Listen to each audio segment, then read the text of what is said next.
నమస్తే. నేను మీ Sahithi, internationally certified yoga trainer and nutritionist. నేను తొందరలో క్లాసెస్ స్టార్ట్ చేస్తున్నాను. మనకి ఎవ్రీ మంత్ క్లాసెస్ ఉంటాయి. నేనే డైట్ ప్లాన్ ఇస్తాను. సేమ్ ఇలా ఏం చేయాలో చెప్తున్నాను కదా! సో, ఏం చేయాలి ఎవ్రీథింగ్ చెప్తూనే ఉంటాను. సో, జాయిన్ అవ్వాలి అనుకుంటే కింద చూపిస్తున్న నెంబర్‌కి మెసేజ్ ఆర్ కాల్ చేయొచ్చు. ఇప్పుడు టాపిక్ వచ్చేసి మార్నింగ్ లేవగానే మనం ఎప్పుడైనా సరే చాలా మంది చాయ్, కాఫీ తాగుతా ఉంటారు. సగం మంది ఎందుకంటే అలవాటు పడిపోయి ఉంటారు. ఇంకొక సగం మంది ఏంటంటే మోషన్ రావడానికి ఫ్రీ మోషన్ అవుతది. చాయో లేదా కాఫీ తాగితేనే మోషన్ వస్తది. లేకపోతే డే స్టార్టే అవ్వదు. అలాంటి వాళ్ళ కోసం చెప్తున్నాను. ఎప్పుడైనా సరే పరిగడుపున చాయ లేదా కాఫీ తాగితే అస్సలు మంచిది కాదు. అనవసరంగా హెల్త్‌ని డిస్టర్బ్ చేసుకున్నట్టు అవుతది. గట్ హెల్త్‌ని. ఇప్పుడు ఆల్రెడీ డైజెషన్ ప్రాబ్లమ్స్ వస్తున్నాయి ఏజ్ తోటి సంబంధం లేకుండా. ఇంకొక విషయం ఏంటంటే ఇప్పుడు మనకి 30 ఇయర్స్ దాటాక డైజెషన్ పవర్ అని తగ్గుతూ ఉంటుంది. అండ్ గట్ హెల్త్ బాలేకపోతే మీరే చూస్తున్నారు కదా! ప్రతి ఇంటికి ఎన్ని ప్రాబ్లమ్స్ ఉంటున్నాయో. బీపీ అని, డయాబెటీస్ అని, PCOD, PCOS, irregular periods, infertility ఇలా చాలా వస్తున్నాయి. గట్ హెల్త్ బాగా కాపాడుకుంటేనే ఇవన్నీ కూడా సెట్ అవుతూ వస్తాయి. సో, గట్ హెల్త్ చాలా చాలా ఇంపార్టెంట్. సో, మోషన్ ఫ్రీగా అవ్వడానికి చాయ్ ఆర్ కాఫీ మార్నింగ్ లేవగానే తాగడానికి బదులు ఏం చేసుకోవాలో ఇప్పుడు చెప్తాను. దీంతోటి మనకి మోషన్ కూడా ఫ్రీ అయిపోతది. సెకండ్ ఏంటంటే చాలా మంది పొట్ట ఉంది అంటారా? పొట్ట ఉండడానికి ఒక రీజన్ ఏంటంటే స్ట్రెస్. ఇంకొక రీజను మోషన్ సరిగ్గా పాస్ అవ్వకపోతే అది మిగిలింది ఉంటది కదండీ, అది బ్లోటింగ్ లాగా కనిపించడం, లేదా తింటే ఏదైనా పడకుండా బ్లోటింగ్ అవ్వడం, అమ్మాయిలకైతే పీరియడ్స్‌కి ముందు బ్లోటింగ్ అవ్వడం ఇవన్నీ కామన్ అన్నమాట.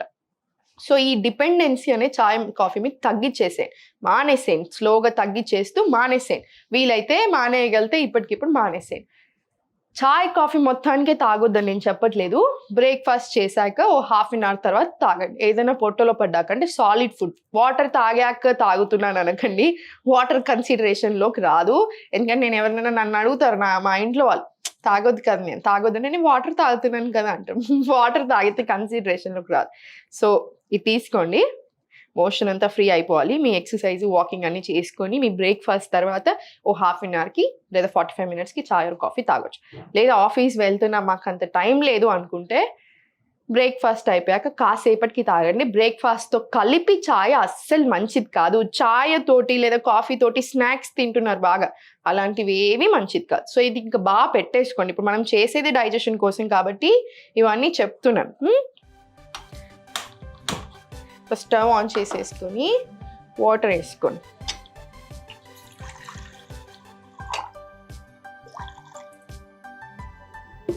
ఎక్కువ బాయిల్ అవసరం లేదు. కొంచెం వార్మ్ అవుతే చాలు. సో, ఇది వార్మ్ అవ్వనిద్దాము. దీనికి సబ్జా గింజలు మీరు లేసాక ఒక 20 నిమిషాల ముందే కొన్ని సబ్జా గింజలు ఎక్కువ వద్దండి. ఎక్కువ తీసుకుంటే డైజెషన్ ప్రాబ్లమ్స్ వస్తాయి. తక్కువ తింటే డైజెషన్ ప్రాబ్లమ్స్ తగ్గుతాయి. సో, జస్ట్ ఇంత గింజలు తీసుకుంటేనే మీకు ఆల్రెడీ ఇంత వచ్చేస్తది. ఒకళ్ళకి సరిపోతుందన్నమాట ఇది. ఇంత వచ్చేస్తది చిన్న ఇంత గింజలకే. సో, అవి నానేసుకోండి. ఆ వాటర్ తీసేసుకొని ఈ సబ్జా పెట్టేసుకోండి. ఇప్పుడు మీరు కావాలంటే దీంట్లోనే కొంచెం పుదీనా ఆకులు కూడా వేసుకోవచ్చు. స్మెల్ కూడా చాలా బాగా వస్తది. టేస్ట్ కూడా చాలా బాగుంటది. లేదు తులసి ఆకులు వేసుకోవచ్చు. ఇలా మీకు ఏది ఇష్టం ఉంటే అది కూడా వేసుకోవచ్చు. సో, కొంచెం వార్మ్ అయితే చాలు. సరిపోతది ఇప్పుడు. ఇది మనకి ఎందుకంటే వార్మ్ వాటర్‌లోనే హనీ వేసుకోవచ్చు. చల్లగా లేదా కొంచెం వార్మ్ ఉండాలి. హాట్ వాటర్‌లో వేసుకోకూడదు. ఇప్పుడు ఇది కొంచెం హాట్ ఉన్నాయి. నేను వెయిట్ చేస్తాను. ఒక 2 నిమిషాలు వెయిట్ చేశాకనే కొంచెం వార్మ్ అయ్యాకనే ఇవి వేస్తాను హనీ. సో, ఇప్పుడు ఈ సబ్జా వేసేసుకోండి.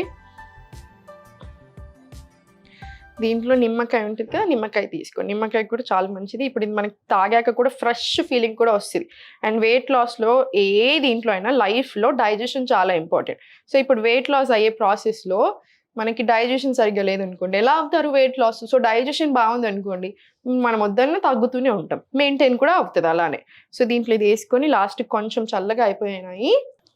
ఈ హనీ వేసేసుకోండి దీంట్లో. హనీ కొంచెం ట్రస్టెడ్ సోర్స్ నుంచే తెప్పించుకోండి. ఎంత ట్రస్టెడ్ సోర్స్ అయినా 100% నమ్మలేని రోజుల్లో ఉన్నాము. కానీ మార్కెట్‌లో యూజువల్‌గా దొరికేటివి అయితే అంత నమ్మలేం. ఏదైనా ట్రస్టెడ్ సోర్స్ నుంచి తెప్పించుకోండి తేనె. సో, కొంచెం తేనె వేసేసుకోండి. కలిపేసుకొని ఇది కూడా అంతే స్లోగా సిప్ బై సిప్ ఎంజాయ్ చేస్తూ కూర్చొని తాగండి. నిల్చొని ఎప్పుడు వాటర్ తాగడాలు, నిల్చొని ఇవన్నీ తాగడాలు చేయకూడదు. మంచిది కాదు అలా కూడా. సో, కూర్చొని స్లోగా తాగేసేయండి. దీంతో కూడా డైజెషన్ అనేది చాలా బాగా ఇంప్రూవ్ అవుతది. ఇప్పుడు ఇది తాగేశారు. బ్రేక్‌ఫాస్ట్ ఏం చేయాలో చెప్పాను. అది తీసుకోండి. తర్వాత లంచ్ తింటారు. లంచ్ తర్వాత సో, మనం చూపించాను కదా ఒకటి చిన్న రెసిపీ కాన్‌స్టిపేషన్‌కే. లంచ్ తర్వాత అవిసె గింజలేసుకొని, నువ్వులేసుకొని అవన్నీ ఒక చిన్న గ్లాస్ బాటిల్‌లో టైట్ ఉండే దాంట్లో స్టోర్ చేసుకొని, లంచ్ తర్వాత స్లోగా అది కూడా తినేసేయండి. ఇలాంటి చిన్న చిన్న ట్రిక్స్ ఫాలో చేయండి. ఇప్పుడు మనం మాట్లాడుకునేదే కాన్‌స్టిపేషన్, డైజెషన్ గురించి కాబట్టి, తినే అప్పుడు ఏదైనా టీవీ పెట్టుకొని, లేకపోతే హారర్ సినిమాలు, ఒక ఫుల్ ఇట్లా ఎక్సైటింగ్ సినిమాలు అట్లా పెట్టుకొని ఏదైనా చూడకండి. ఆ ఫోను చూస్తూ చూడడం అయితే ఇంకా గలీజ్ అలవాటండి. అస్సలొద్దు అలాగా. కాన్సంట్రేషన్ ఫుడ్ మీద పెట్టుకోండి. చేతులతోనే తినండి. స్లోగా మంచి ఎంజాయ్ చేస్తూ తినండి. ఎక్కువ కూరలు ఉండేలాగా చూసుకోండి. హ్యాపీగా తినేసేయండి. తిన్న వెంటనే వజ్రాసనాలో కూర్చోండి. తిన్న వెంటనే వాకింగ్ చేయకూడదు. తిన్న వెంటనే వజ్రాసనాలో కూర్చోండి. కాసేపు రిలాక్స్ అవ్వండి వజ్రాసనాలో. కూర్చోడానికి రాకపోతే మళ్ళీ సుఖాసనాలోనే, సిద్ధాసనాలోనూ కూర్చోండి. కూర్చున్న తర్వాత ఓ హాఫ్ ఎన్ అవర్ తర్వాత మీరు బ్రిస్క్ వాకింగ్ తీసుకోవచ్చు. తర్వాత మీ పనులు మీరు క్యారీ ఆన్ అవ్వచ్చు. ఇంకా మీరు ఏం పనులున్నాయో అవి చేసుకోవచ్చు. సో, ఇవన్నీ చిన్నగా ఫాలో చేయండి. హెల్త్‌కి మించింది ఏది లేదు. హెల్త్ బావుంటే అన్నీ బావుంటాయనేది నా ఫీలింగ్. హెల్త్ బావుంటే అన్ని రకాలుగా అన్నిటిని ఎంజాయ్ కూడా చేయగలుగుతాం. కెరియర్ మీదైనా సరే, సంపాదించడం మీద ఏదైనా సరే. సో, హెల్త్ బావుండేలాగా చూసుకోండి. పెద్ద కష్టమేం కాదండి. టేస్ట్ కూడా చాలా బావుంటుంది. మన చాయ్, కాఫీ కంటే కూడా ఇంకా బావుంటది టేస్ట్. సో, రెగ్యులర్‌గా తీసుకోండి. ఎంజాయ్ చేయండి. ఎప్పుడు నవ్వుతూ ఉండండి.